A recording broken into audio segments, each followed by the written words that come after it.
And ruin a great night. Well, first of all, I think the players said it.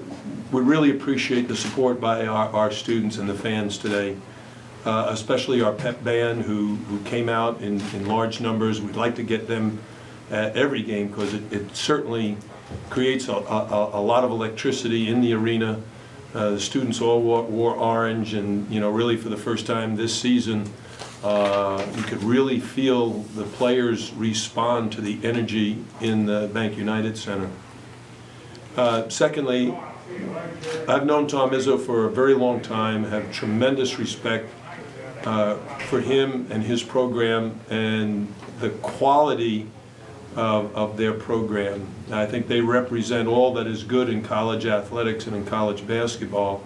And the one thing I know about Tom is he's a true competitor, and his teams always compete at the highest level. That's why they've enjoyed so much success getting to the Final Four, winning a national championship. And we told our players that we need to play at that level of intensity. That's our goal. It shouldn't be about the opponent. It should be about your pride in yourself and in our program to produce that kind of effort each and every day in practice and each and every game. And if you do that, you're going to be successful because you're going to like the results. And at halftime, I was actually disappointed with our first half performance to a certain degree. We did some things very well, but we gave them 14 points off the offensive boards when that was a high priority, the second of three priorities we established before the game. The first was to prevent the 5-second layup, which Michigan State does an incredible job. We did that.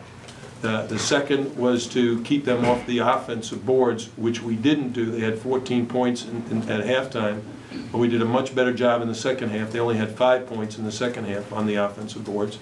And the third thing was to keep them off the foul line, to get more free throws than they did, and we ended up accomplishing that. So overall, a very good team effort, and I thought a great college basketball game. And I've gotten about 50 text messages already.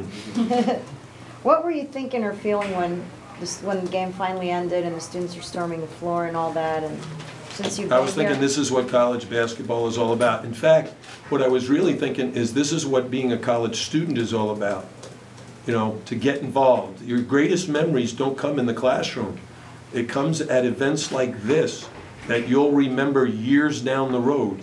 You're going to forget your chemistry test and your English paper, but you're not going to forget a night like this where you run on the court afterwards and you're on television and everybody's thrilled with what's going on, and it's going to be the buzz tomorrow in all the classrooms. People, we at the game, and when students say, "No, I wasn't there," they say, "Oh, you missed it."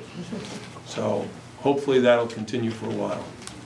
What was that at halftime? You guys jump out of the second half on a 14-2 run, so what kind of jump-started that? Well, I think it goes back to attitude.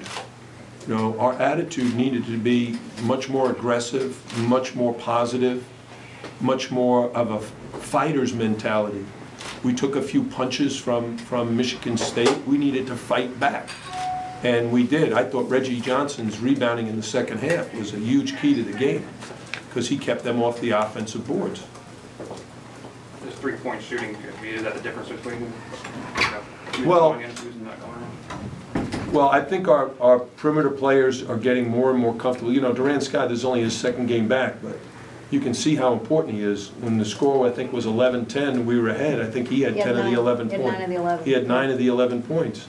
If not, we're probably down 11-2 or 10-2.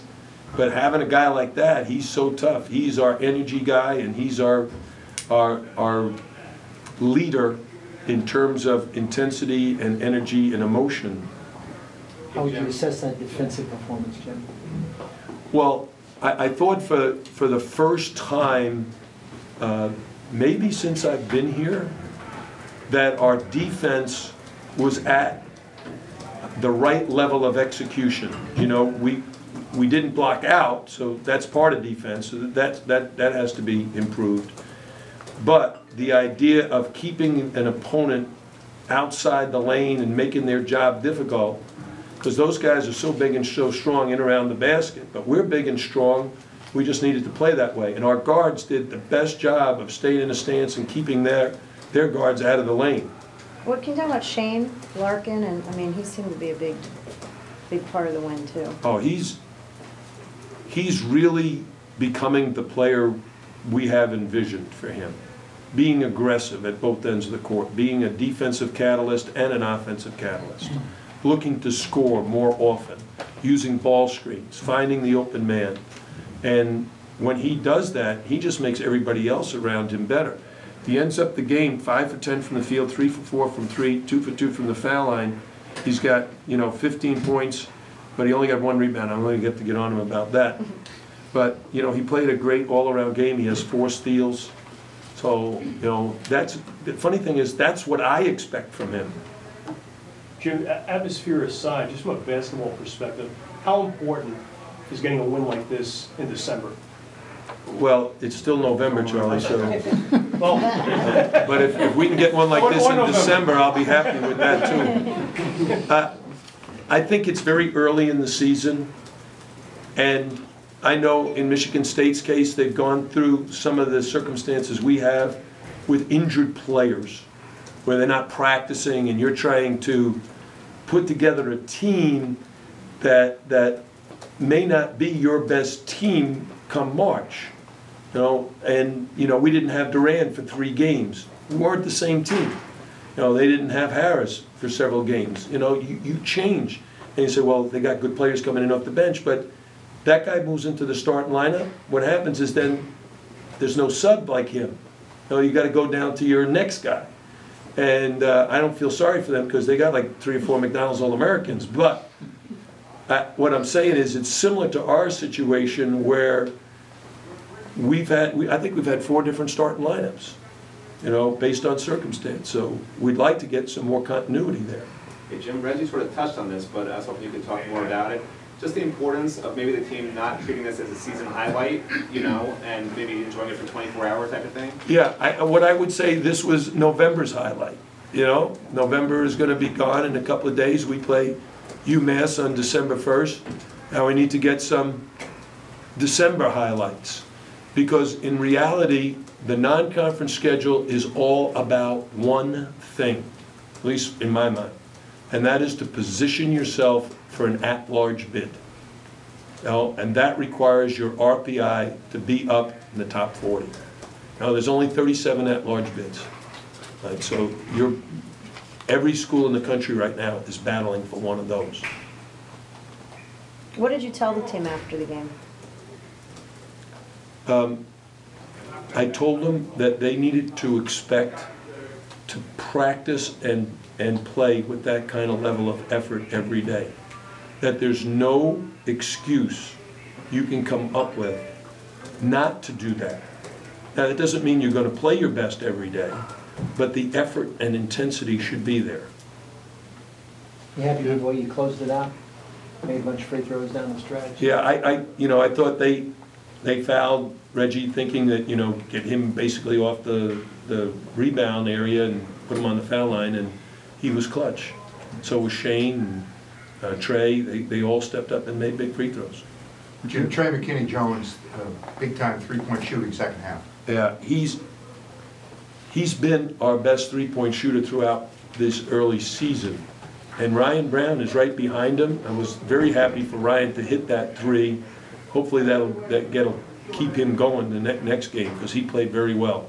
And I was happy with Julian and Tanya Jakiri, our freshman, who hasn't got much playing time, but against the big team, we needed to play bigger. And those guys did a good job.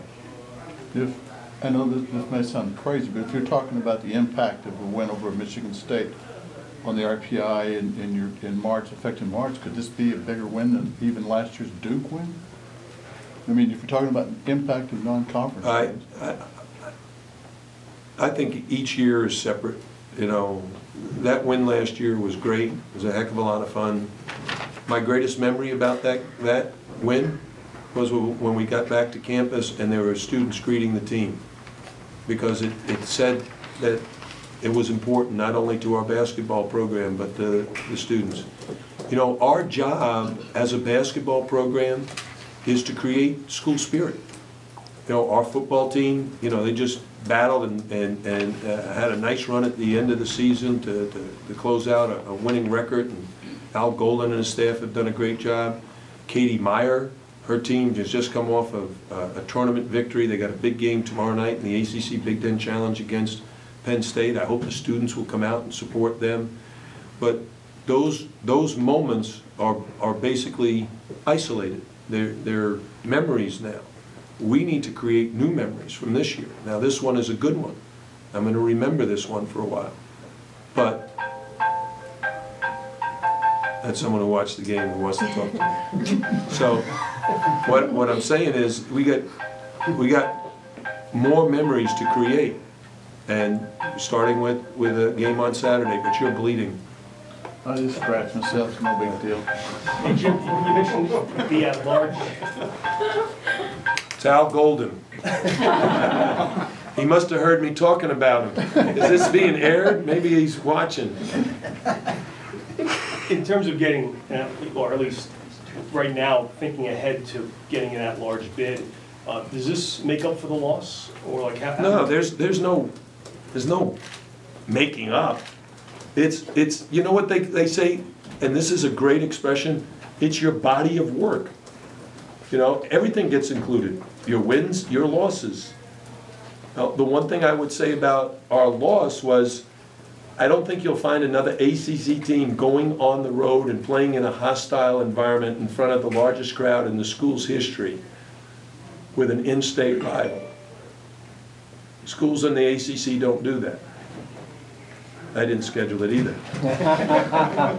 Thanks, Coach. Thanks, everybody.